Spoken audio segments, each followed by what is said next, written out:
And yun, ito yung design ni Boss Angelito. Siyempre pagdating mo sa shop, i-revise natin yan, digital edit, lalayoutan natin, i-explain ko sa iyo kung ano yung bagay mas maganda. Kasi lalo na pag first tattoo mo, pipili ka sa cellphone mo, makakita ka ng design.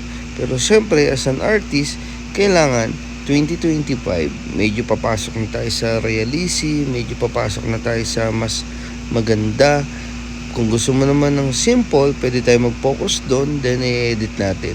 So usually, ang sabi ng bossing, lagyan ng Archer, edit natin kasi Sagittarius.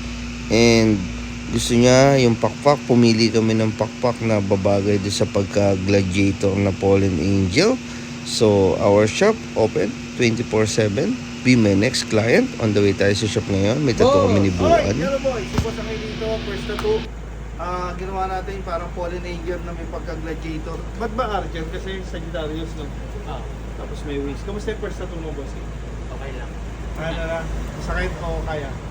Kaya naman. Si boss yung tinato natin kagabi, malakas siya. Yun nga lang kagabi.